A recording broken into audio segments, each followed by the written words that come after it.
Hey guys, Kurt Rollins from Kurt Rollins Fitness. Let's talk vegans and vegetarians and protein.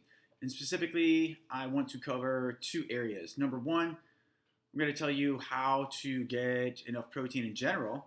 And then number two, if your goal is fat loss, how do you approach your diet and still manage to get enough protein in while controlling calories? So number one, in terms of getting enough protein, a lot of the rules don't change here. For vegans and vegetarians, make sure you're getting protein at every meal.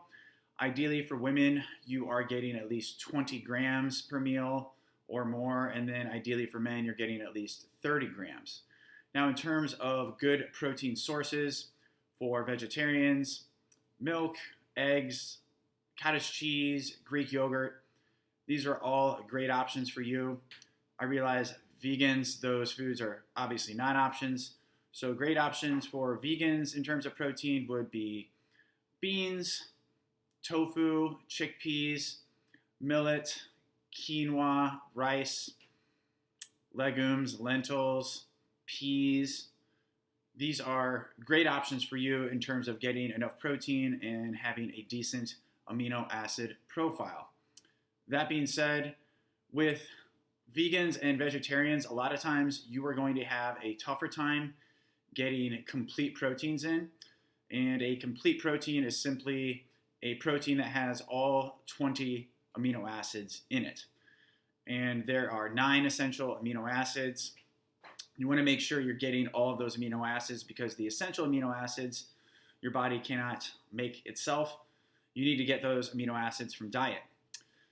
And besides soy, there are really no complete proteins in a vegan diet. And so what you can do is combine foods to make sure you are getting all 20 amino acids. Some options for that would include whole wheat bread and peanut butter, yogurt and granola, rice and beans. These are just a few of the options. There are certainly other options out there, but make sure you're eating a wide variety of these proteins in order to get all essential amino acids, okay?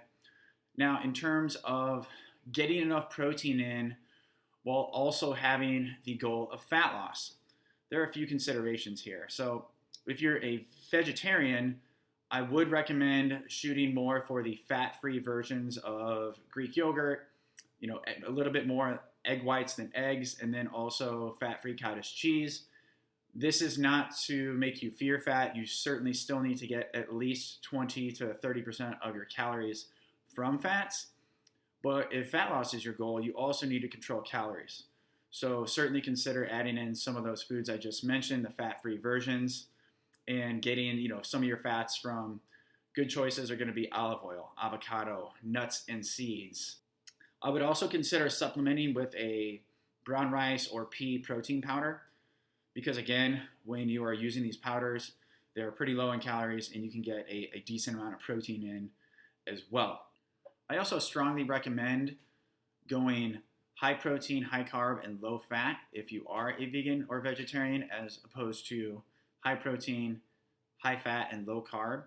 And the main reason for that is most of your protein sources as a vegetarian or vegan are going to include carbs in them. Bread, pasta, oats, beans, peas. And so if you're trying to hit your protein needs, which again are anywhere from 0.7 to 1.0 grams per pound of body weight daily, and you're eating a lot of nuts and seeds to get your protein, you're probably going to have a much tougher time managing calories. And I'm not telling you to fear fat or not consume fat. You still need 20 to 30% of your calories from fats. But just bear in mind, if fat loss is your goal, you're probably going to want to go a little bit lower on the fat end of things and a little bit higher on the carb side.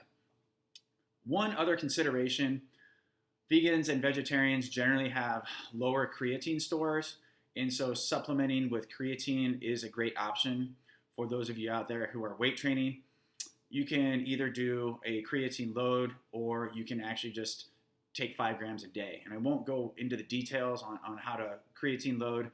Just kind of wanted to focus a little bit more on the benefits of protein and how to go about getting your protein if you are vegan or vegetarian. So guys, I hope this video helped you out today. If you liked it, please comment below and share it with a friend.